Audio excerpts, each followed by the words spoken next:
നമ്മള് ശ്രീനിവാസന്റെ സാമൂഹ്യ ഹാസ്യം അല്ലെങ്കിൽ പരിഹാസം, രാഷ്ട്രീയ പരിഹാസത്തെ വിലയിരുത്തി, അതാണല്ലോ ഇപ്പൊ താങ്കൾ ഉന്നയിച്ച ഒരു കാര്യം. അതിൽ താങ്കൾ പറഞ്ഞതാണ് അതിന്റെ ഊർഭവ സ്ഥലം കേരളത്തിൽ കുഞ്ചൻ നമ്പ്യാരിൽ നിന്ന് തന്നെ നമുക്ക് തുടങ്ങണം.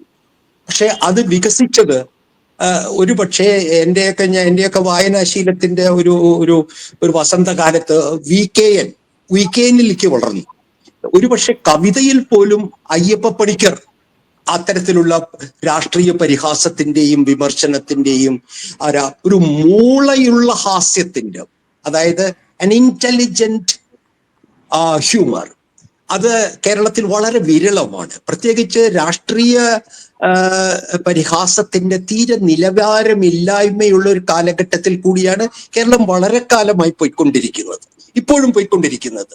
അത് നമ്മുടെ ഡിജിറ്റൽ നമ്മുടെ സൈബർ കാലഘട്ടത്തിലേക്കൊക്കെ വരുമ്പോഴും ഞാൻ ദിവസവും അനുഭവിച്ചു കൊണ്ടിരിക്കുന്നതാണ്. രാഷ്ട്രീയ പരിഹാസം എന്ന് പറഞ്ഞ് വെറും അശ്ലീലങ്ങളും ഏറ്റവും വളരെ വളരെ തരംതാണ് ഇതിലേക്ക് പോകുന്ന സമയത്ത് ശ്രീനിവാസന്റെ നഷ്ടം വളരെ വളരെ വളരെ ഇന്നത്തെ കേരളത്തിന് വളരെ പ്രധാനമാണ്. ഈ സൈബർ യുഗത്തിൽ മാന്യതയുടെയും സിവിലിറ്റിയുടെയും ഹ്യൂമറിന്റെയും അടിസ്ഥാന അതിന്റെ സൗന്ദര്യം നഷ്ടപ്പെടുത്തുന്ന ഒരു വിമർശന തർക്ക പദ്ധതിയിൽ ആക്കപ്പെട്ടിരിക്കുന്ന ഒരു സോഷ്യൽ മീഡിയ ടെലിവിഷൻ കാലഘട്ടത്തിൽ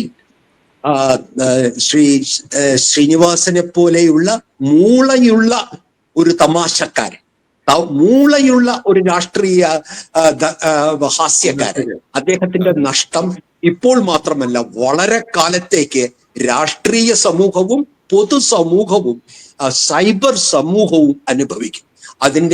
അതിനോട് ശ്രീനിവാസനോട് നാം കടപ്പെട്ടിരിക്കുന്നു.